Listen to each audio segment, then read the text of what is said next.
मेरा मोबाइल मेरा फोन, भगवान अब मैं क्या करूँ, कहाँ जाऊँ?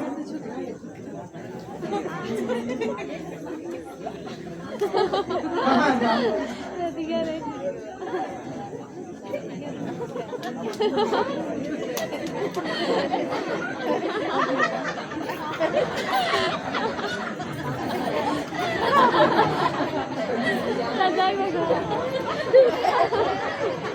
मम्मी मम्मी तुम कहाँ हो?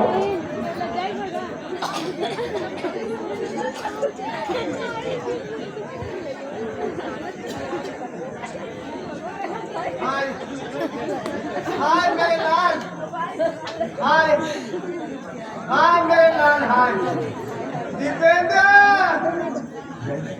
दीपेंद्र।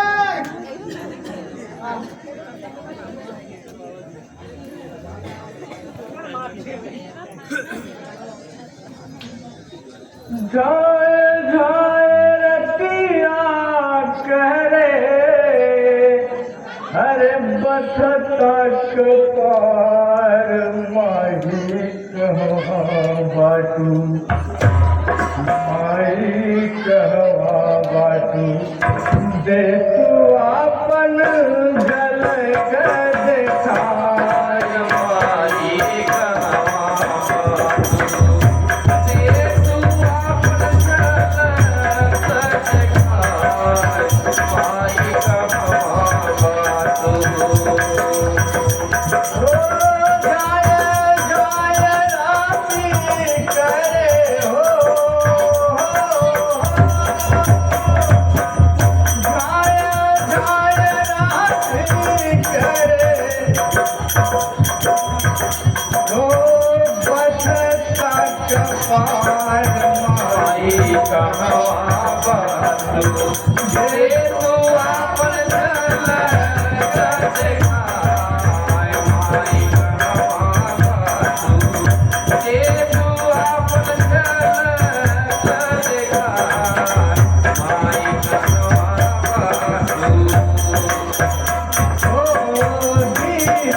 रहिया तू भर भइले कहाँ गइल लाला नहरा रहिया तू भर भइले कहाँ गइल लाला नहरा रहिया तू भर भइले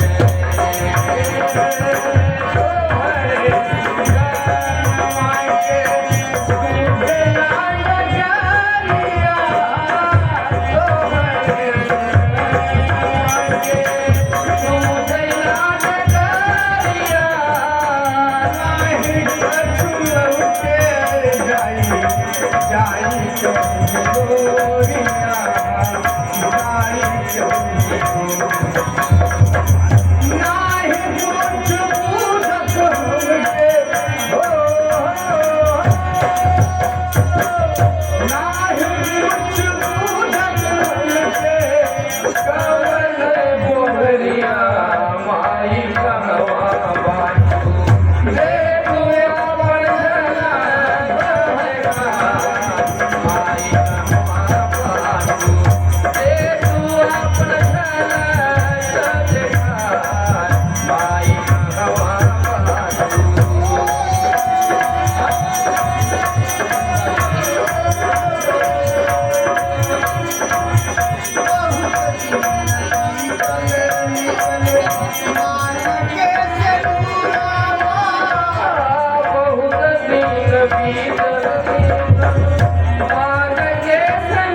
तो मेरे भाभी की आवाज है। ये तो मेरे दीपेंद्र की आवाज है। भाभी भाभी दीपेंद्र दीपेंद्र। ये बोले शंकर, ये अपना मेरा दीपेंद्र ही है। बेटा दीपेंद्र, उठो मेरे लाल।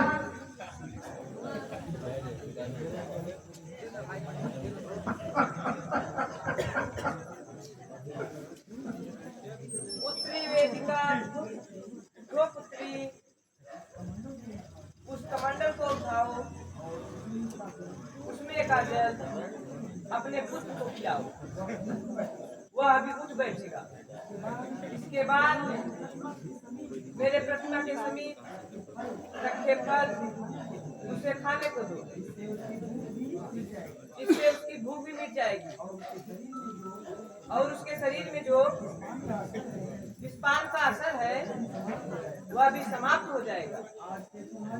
आज से तुम्हारी समस्त समस्याओं का अंत हो जाएगा। जय भोलेनाथ। जो आज्ञा, जो आज्ञा।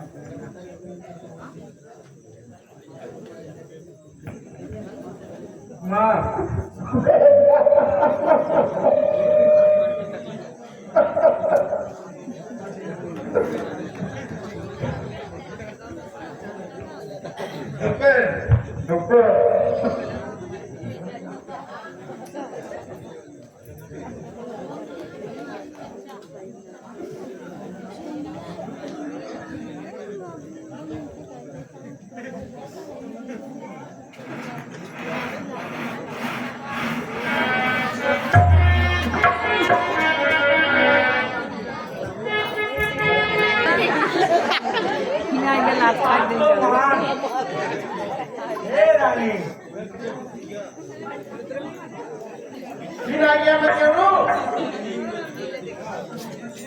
मेरा रास्ता रोकना छोड़ दे।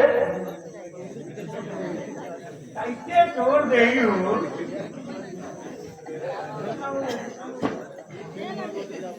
बचाओ बचाओ बचाओ बचाओ।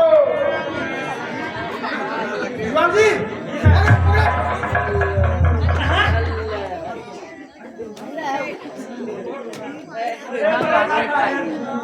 अरे माफ कैसे हो रहा है? अब ऐसा गलती न होता है। अरे माफ कैसा है? अरे नहीं मत छोड़ो साहब। अरे दीवान जी मार मार साले मार। सड़क पे लड़की को छेड़ता है। यहाँ पे लाइट नहीं है। मार साले पकड़ के ले चलो थाने में। चल जा करता है। कहाँ गए? तुम्हारे पिताजी का क्या नाम है? दरोगा साहब, मैं चौधरी मक्खन लाल की बेटी हूँ। पिताजी के लिए दवाई लेने जा रहे थे और चलो मैं तुम्हारे घर छोड़ देता हूँ। तुम लोग इसका हाथ पांव बांध कर मारते हुए लेके चलो। जी सर जी सर। ये रिश्वत दे रहा है। जी सर।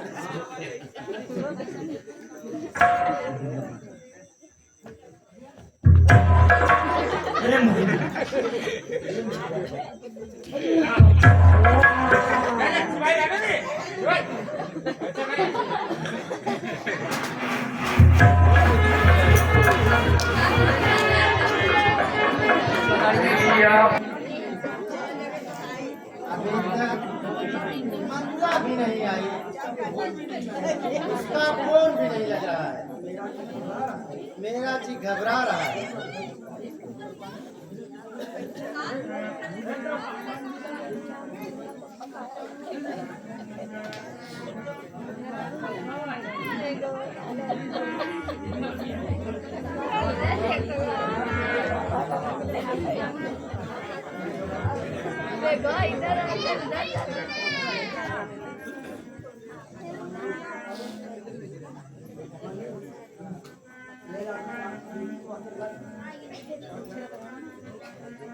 ये आदमी आपकी बेटी को अकेला पाकर छेड़ रहा था। ये चिल्लाई तो हम सब लोग वहां उपस्थित थे। इसके लिए इसको पकड़ लाए। मम्मी, अगर पुलिस वाले समय पर नहीं आए होते, ये आदमी मुझे कहीं का नहीं छोड़ता।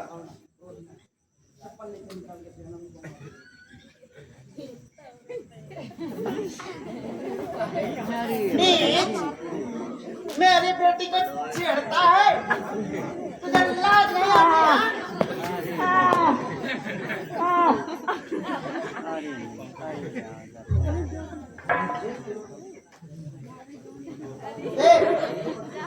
मेरे पति को देख, दो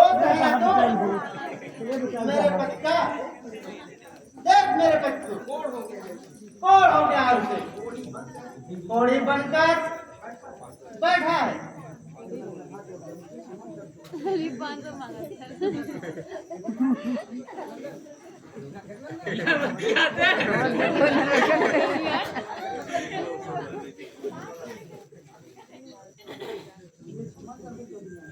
अरे मुझे क्षमा कर दो तो क्या है? बहू बेटियों को गंदी दृष्टि देखने वाले को ईश्वर भी क्षमा नहीं करते हैं। मेरा पद भी तेरे जैसा ही नीच था। तेरी इस करतूत के विषय में मैंने इसे कई बार बताया था, पर तू मेरा यह पति मेरी बात नहीं सुनता। तुझे भी भगवान कुछ ऐसी ही सजा देंगे। भगवान के घर में देर है, अंधेर नहीं। आप चिंता ना करें चौधरी आइन जी, पुलिस की सजा काले पानी से भी खतरनाक होती है। हम इसको तो ऐसी सजा देंगे कि कई पीढ़ियां याद करेंगे। ले चलो इसको दीवान जी, दो जरा दो।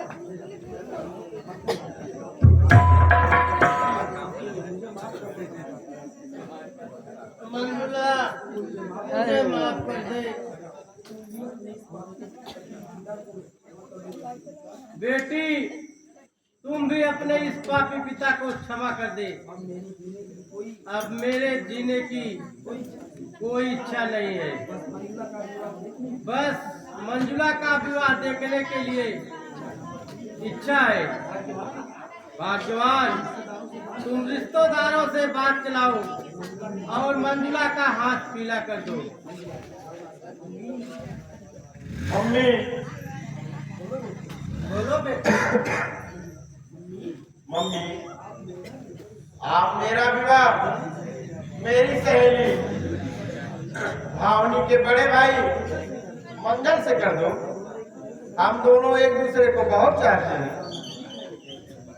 ठीक है बेटी, फोन लगाती हूँ।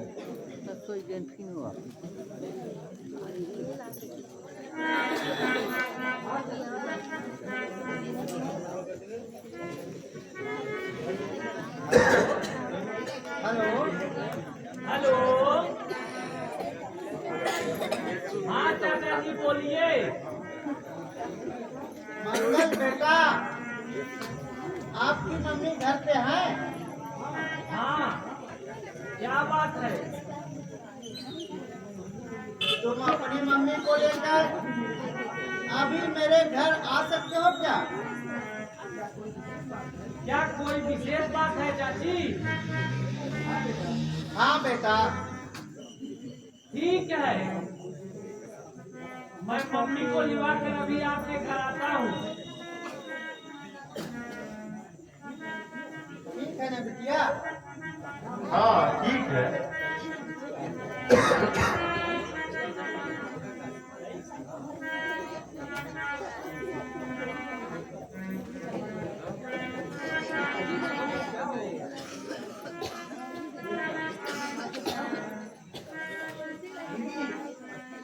फिर आपको क्या हो गया?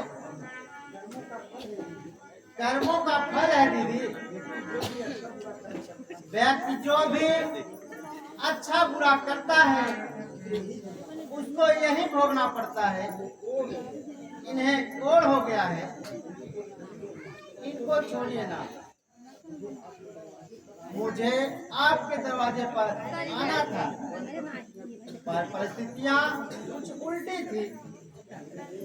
मेरी बेटी और आपका बेटा एक दूसरे को पसंद करते हैं। आपकी बेटी मेरी बेटी की सहेली है और मंगल का भी मेरे घर आना जाना है। मंगल और मंजुला एक दूसरे को पसंद भी करते हैं, इसलिए हमारा विचार है कि बच्चों की पसंद को रिश्तेदारी में बदल दिया जाए।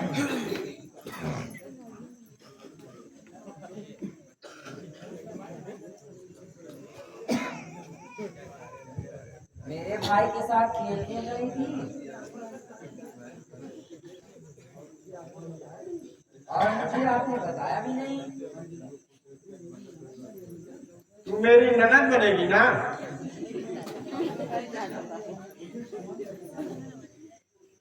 मुझे क्षमा कर देना बहन, मैंने आपके परिवार को क्षति पहुंचाने की बहुत कोशिश की।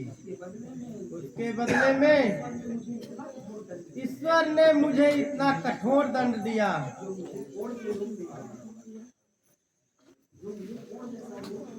जो मुझे यह रोग हो गया, अब मुझे पता चला कि बड़े बुजुर्गों ने जो बातें कही हैं, किसी का बुरा करोगे तो परिणाम स्वरूप वह तुम्हारे सामने अवश्य आएगा। कबीर दास जी ने ठीक ही कहा है, दुर्बल को कौन सताइए, जाकी मोती हाय,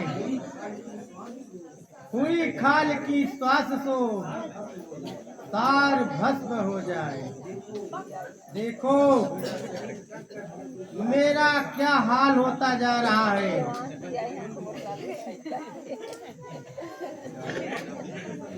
मैं कोड़ी हो गया, मुझे क्षमा कर दो बहन, मुझे क्षमा कर दो। यदि आप मुझे क्षमा ना करें तो भी सही, मैं अपराधी हूँ, दंड का अधिकारी भी हूँ। बस मेरे ऊपर एक उपकार कर दीजिए, आप अपने पुत्र मंगल के साथ मेरी बेटी मंजुला का विवाह करा दीजिए। मान जाओ माँ, हाँ कह दो। यदि मंजुला मेरी भाभी बनेगी तो मुझे बहुत खुशी होगी। ठीक है, मैं बेटी मंजुला को अपनी बहू स्वीकार करती हूँ। दीपावली के बाद कार्तिक माह की शुक्ल पक्ष की एकादशी तिथि को, इसे प्रबोधिनी एकादशी भी कहा जाता है, उसी दिन भगवान विष्णु योग निद्रा से जागकर, उस दिन भगवान विष्णु योग निद्रा से जाग जाते हैं। उस दिन विवाह की बहुत उत्तम तिथि है। बहन, मैं उसी दिन बारात लेकर आपके घर आ रही हूँ। दीदी, यदि आप आज्ञा दें तो मैं एक बात कहूँ। मेरे घर पर कोई व्यवस्था देखने वाला नहीं है। मेरे पति की अवस्था आप देख रही हैं। मेरे विचार से श्री जय बजरंग आमला समेत पंडुपुर का रामलीला मंच उसके प्रबंधक से आपकी जान पहचान है, निवेदन करके वहीं पर विवाह की रस्में पूरी की जाए। ठीक है बहन, विवाह रामलीला मंच पर ही होगा। अब हमें जाने की आज्ञा दीजिए, मैं बारात लेकर आता हूँ। दीदी, मैं बेटी की माँ हूँ, जाने अनजाने में कोई भूल हुआ तो क्षमा करना।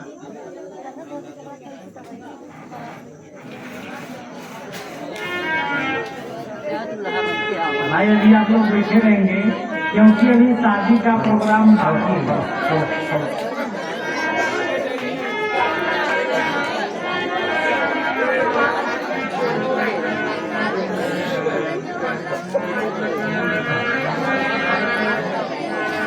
मौसम को देखते हुए बारात की व्यवस्था जल्दी करें भाई। बारात आ गई है भाई नजदीक, स्वागत की तैयारी करो।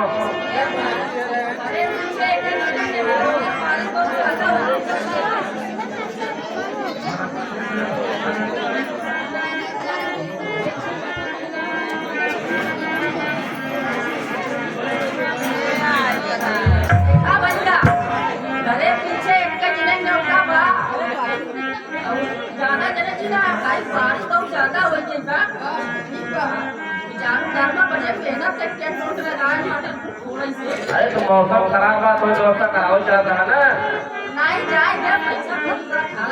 हमारा कह जो तो भाई कब लोग होते तब ना। आए हम बाराती,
चौके बैठ गई लो,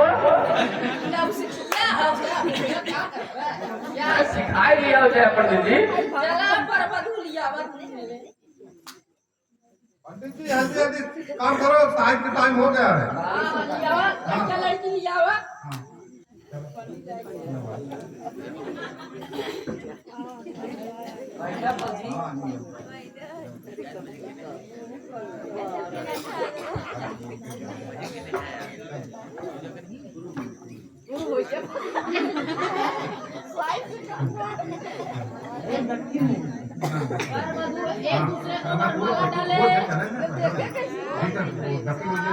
अरे पंडित तुम बोला अरे पूरा पछुआ डाला हो ताली बजावा यार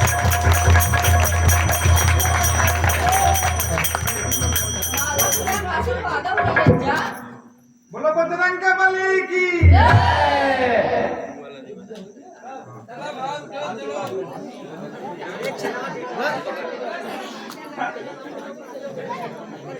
अरे भैया रे मैं सीखल न सुनिया